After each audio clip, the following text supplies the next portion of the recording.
live there all their lives. That's where they wanted to stay.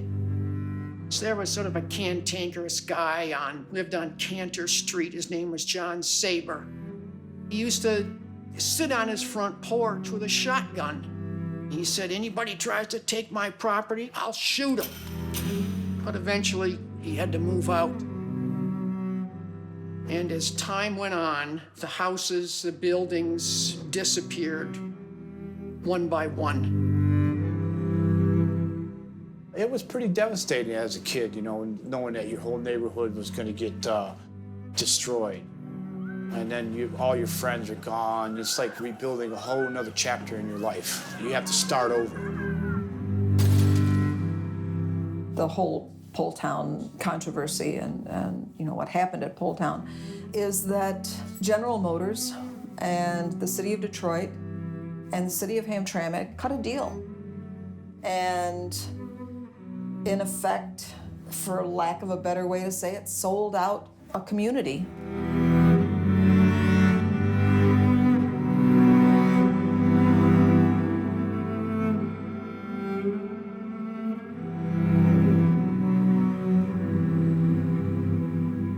Eminent domain is when the government takes property by force upon compensation to the owner after due process is given.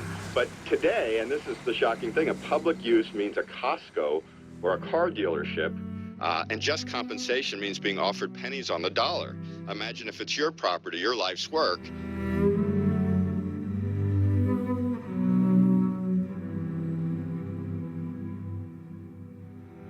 It was literally an economic gun to the head of the elected leaders in not only the state of Michigan, but the city of Detroit. The Poletown project was a choice between doing something to keep automobile production in the city and preserve jobs, or simply letting it all go and having the industrial base of the city collapse.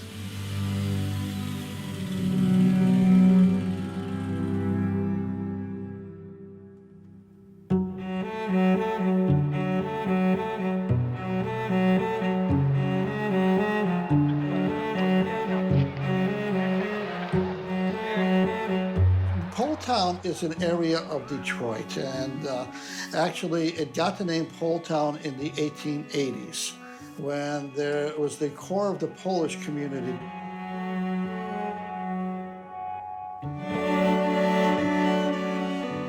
One side of the street is Detroit, one side is Hamtramck. So whatever happened in that Poletown neighborhood that was technically Detroit had you know, powerful impacts in the city of Hamtramck as well.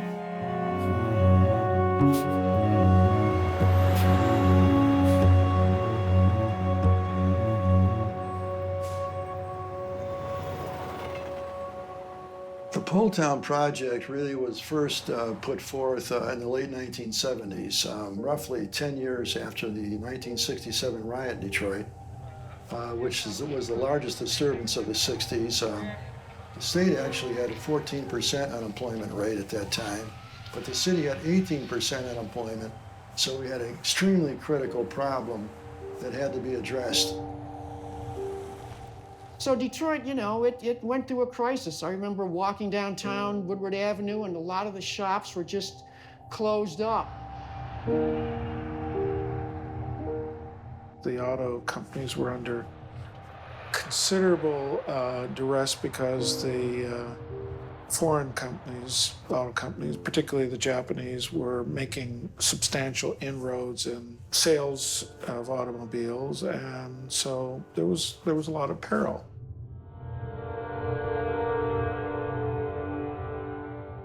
But the mayor encouraged the chairman of General Motors to allow him to identify a site where that production could be relocated.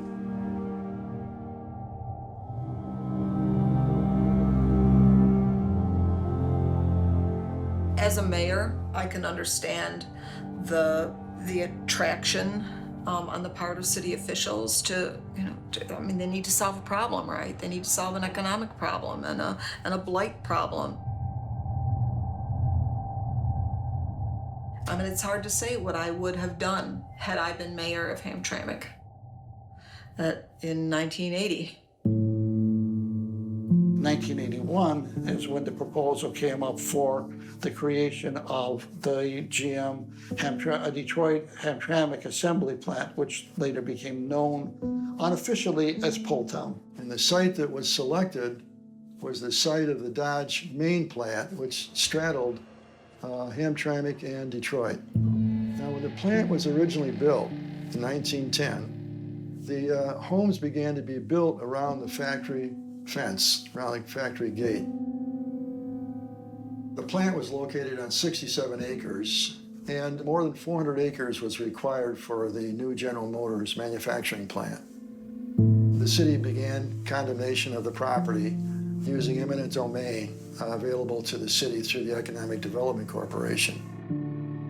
The choice that was faced by the city was either to provide land or not. If it did not provide any space for plants to be relocated, the jobs would be gone.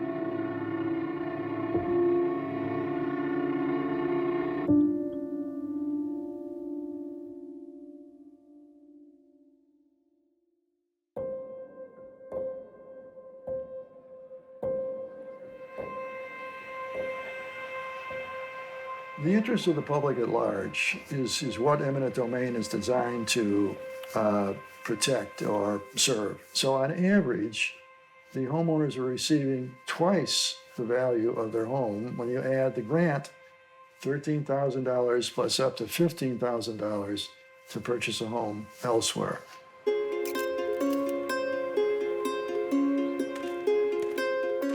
In 1980, I began graduate school at Wayne State University in the MFA program in photography.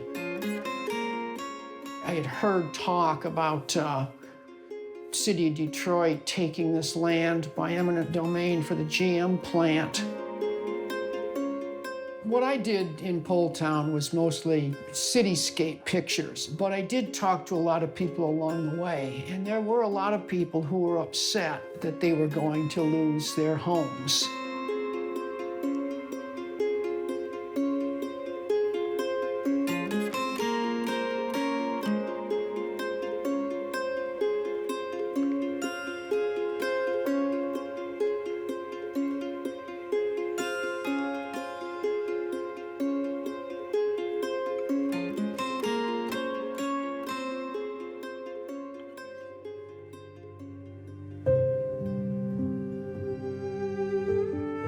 That's all they knew.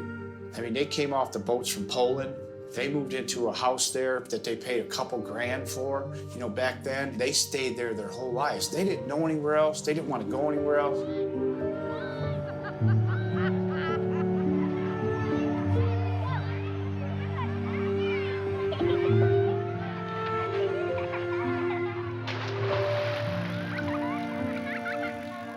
I don't know that people really understand what a traumatic time this was, how important it was for us to get this plant going at that point too. Because with the closing of Dodge Main, we had lost about a quarter of our operating revenue. And we really had nothing on the horizon that was gonna help us. You know, having lived in a neighborhood your whole life and then being forced out, there was this fight against these behemoths, the City of Detroit taking our land and General Motors taking our land for their profit.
Some members of the community were opposed to the project, and they challenged the authority or the power of the city to take their property for economic development. And that case eventually worked its way up to the Supreme Court in rather quick fashion.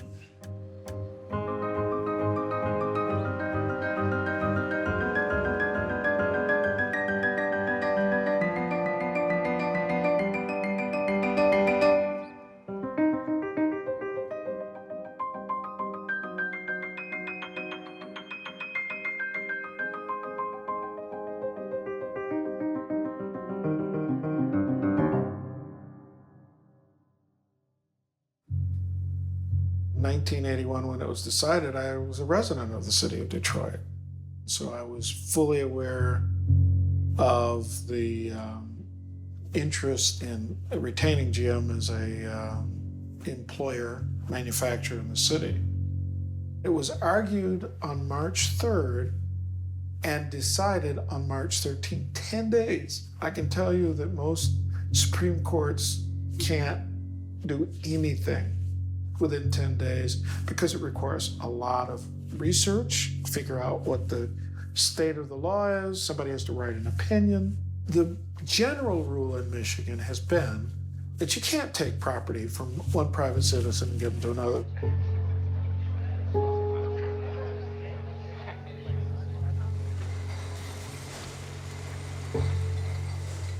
And in the Poletown case, there was a public necessity, the alleviation of unemployment, and the benefits were primarily to the public, increasing the job base or retaining jobs that would be lost, and the benefits to the private corporation, General Motors, were only incidental.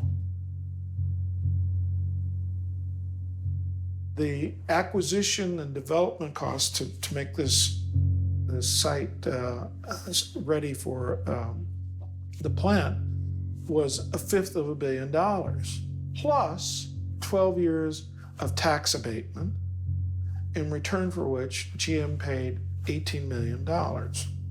Now, that's just background, but it gives lie to the majority's statements in Poletown that the benefit to GM was incidental.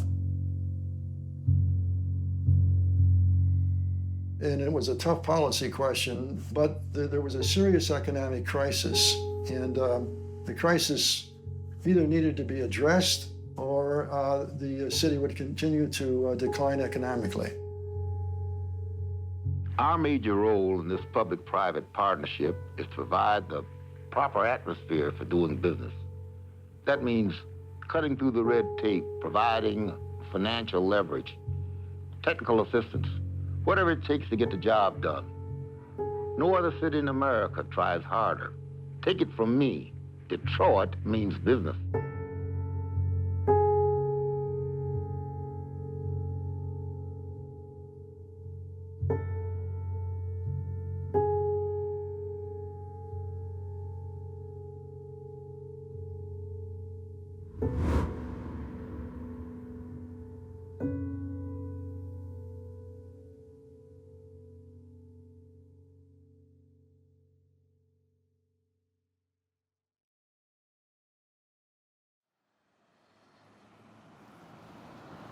This was, and in 1981, this was St. Albans Street, and it came right down and went right into Poletown, right here. Now it's, of course, blocked by the General Motors plant. I don't see a no parking sign, so this should be okay. So this used to be, along here, this used to be St. Albans Street. So we're parked here now, and we're going to this location.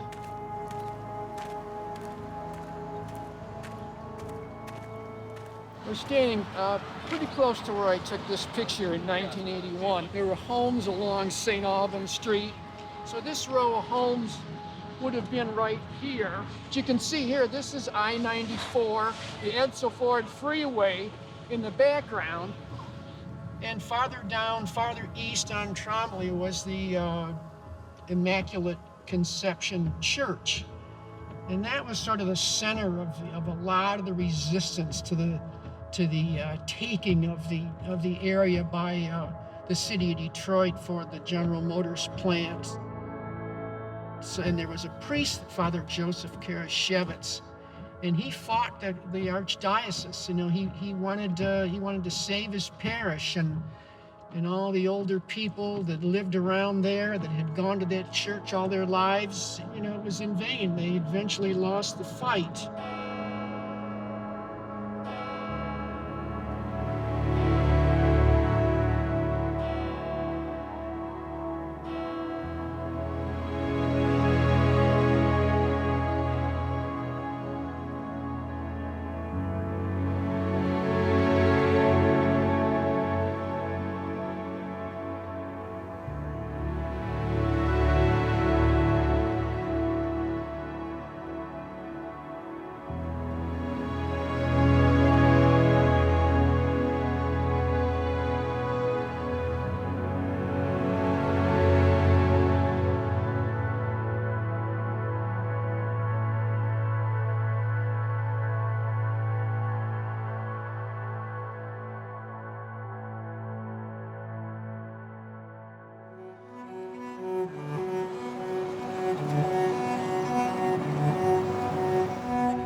Homes here, and they're gone now. So the question is, what would have happened to Poletown?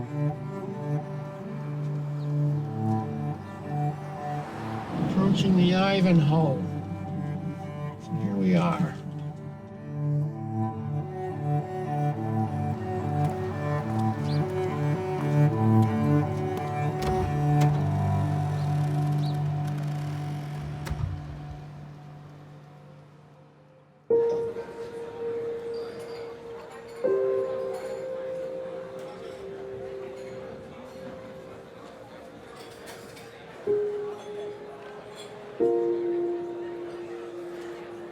How long have you been? We've been here since 1909, and we're hoping to stay. That's a long, 1909? Yes, sir. The Dodge Main opened in 1910. And it didn't so last that as was, it was there 70 years. Yes. 1980.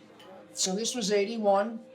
You can see they're up here, they're putting a cinch, they're gonna remove the cross, and with all the protests, a lot of them were centered around this church.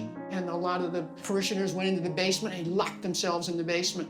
And the police had to break down the door and haul them out. And then 5 days later, there was nothing left of the church. Now that's, you know, houses burned. It's Yeah, a lot of houses burned. Yeah, Yeah. a lot of arson.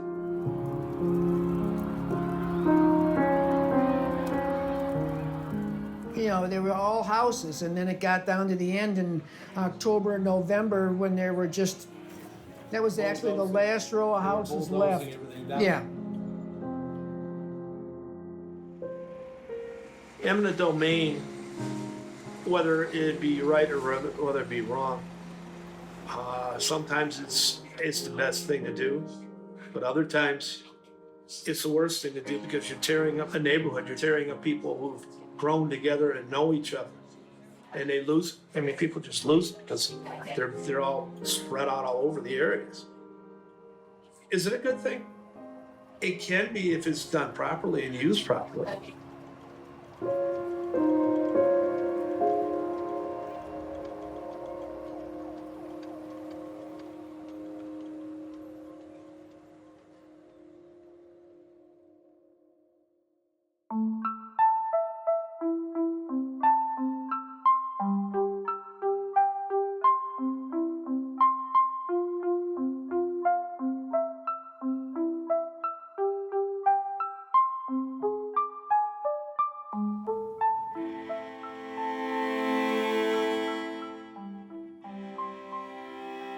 My view at the time of the Poletown case was, given the circumstances that the city faced, that it was a difficult decision, but it was the right decision, and the law permitted it to be done.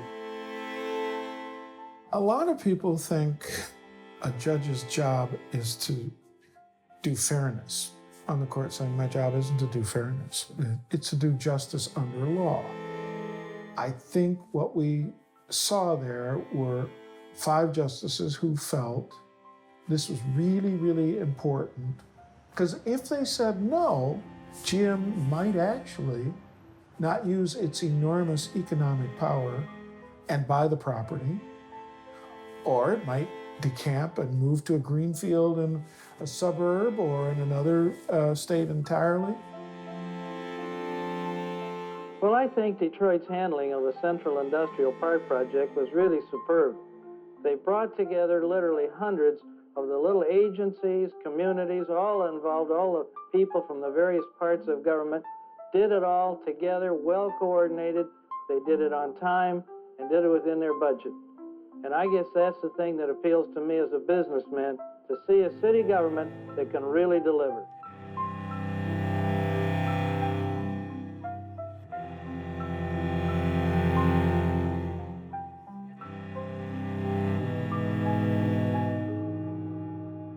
The Hamtramck case essentially takes place with respect to a project that was adjacent to the Detroit Metropolitan Airport. Detroit Metropolitan Airport is in the suburbs, 15 miles from the center of the city. And it was expanding in the size of its footprint. And so Wayne County used the power of eminent domain to take the property that of landowners who were unwilling to sell.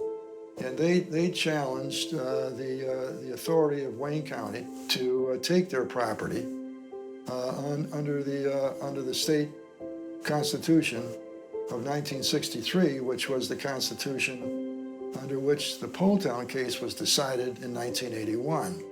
The case worked its way to the Michigan Supreme Court. The case was originally County of Wayne versus Hamtramck.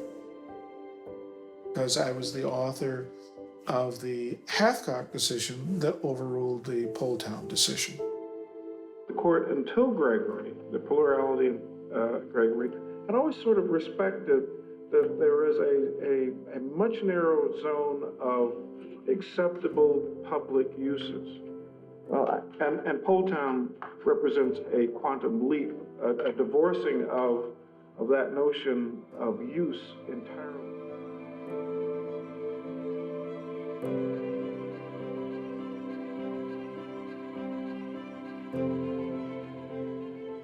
Immediately after Hamtramck, the citizens of Michigan, being fearful perhaps that they'd get another Poletown court in place, enacted an amendment to the takings clause that became effective in November of 2006, and it says public use, still there, does not include the taking of private property for the transfer to a private entity for the purpose of economic development or enhancement of tax revenues.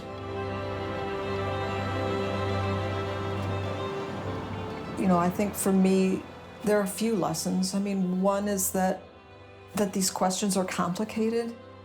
There may be no right answer, but in the final analysis, I guess, as a city official, I have to put more weight on the human impact. You can't, chase after some, pie in the sky, economic savior at the expense of the people of your community. Eminent domain will help the city and others similarly distressed in the country by allowing it to assemble land, to repurpose land, to increase density, provide for new housing projects, to provide for new commercial and industrial projects. If land is just scattered about, even though there's a large amount of it, it can't be effectively used.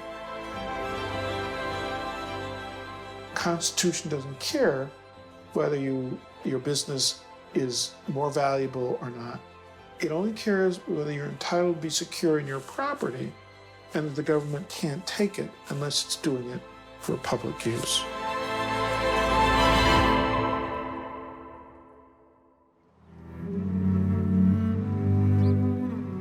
One day I drove over to the location and they had put up a fence. And I got out and put my hands up on the chain link fence and looked in, and I said that I'm done. This is now private property. I got in my car and turned around and went home. It was the last time I went over there.